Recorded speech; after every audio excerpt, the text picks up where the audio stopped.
What if I told you one of the best American novels from the past 2 decades was about an Iraq war vet who becomes an opioid addict once he comes back home, and then starts robbing banks to fuel his addiction, right? That's the plot, right? So what if also I told you that the source material for that novel was 98% true?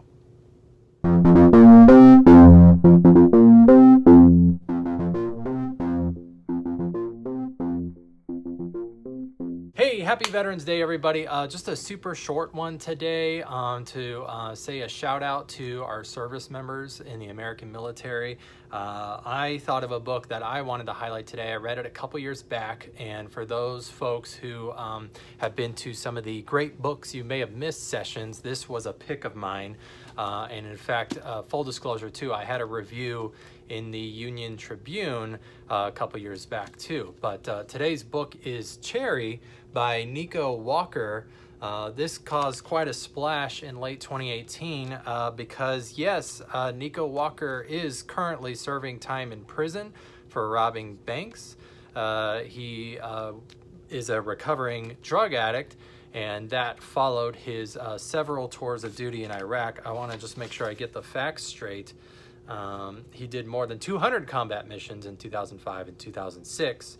And then once he came home, he was suffering from PTSD. He began drinking heavily and just got into more and more trouble until he was what they call passing notes. When a bank robber, not being an armed bank robber, but coming into banks and just slipping a piece of paper to the teller saying this is a robbery. So he did that, and now he's serving time. And it was while he was doing time, he was encouraged by different people in touch with him to start writing. They knew his case was very unique. He comes from a pretty good family, and obviously a decorated veteran. He's received 7 medals and citations for service in Iraq. And it was he robbed 11 different banks around Cleveland. So he started writing about his experience. He writes, "Some of it's kind of ugly, but I didn't really have a choice in the material," Mr. Walker said in a telephone interview. "I didn't want to romanticize it or exaggerate it to make it more entertaining. I wanted to show it for what it really was." By that, he means he wants to show what the Iraq War really was, what his experience as an opioid addict was, and a very not glamorous career as a criminal. What's the point of all this, right? Why would I do this on Veterans Day? Well, let me tell you something, and I don't tell people this a lot of the time, but I'll go ahead and share it on here. My brother is an Iraq War vet. He served 2 tours of duty there, in the mid-2000s. And a lot of times he doesn't talk to me about what he experienced. He was a combat medic. He was in the infantry. He doesn't really tell me a whole lot, even when I kind of poke him and prod him to share. But he is a reader. He reads books. He loves libraries.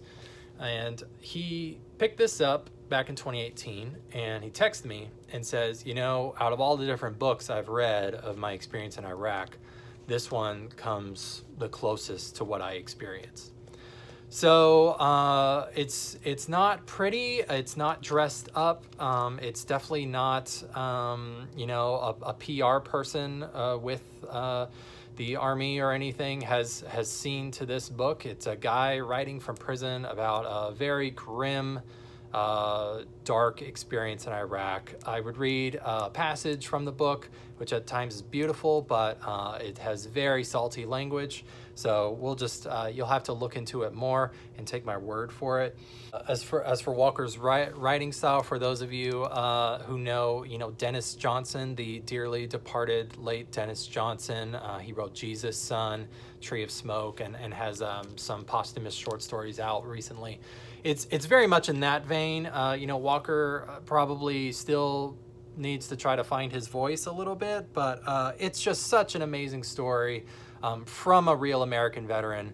And dare I say, it has that feel of voice of a generation, that it's no BS and he's not dressing stuff up. So if you want to get to the heart of that sort of thing, when we recognize our service members, because I feel like that's the attitude that at least my brother, a veteran, appreciates, then I would look up Cherry by Nico Walker.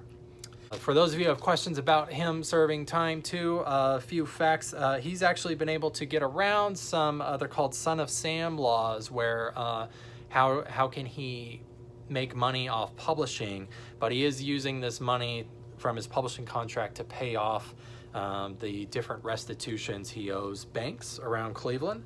And according to a New York Times article I read about him, he is slated for release November 2020.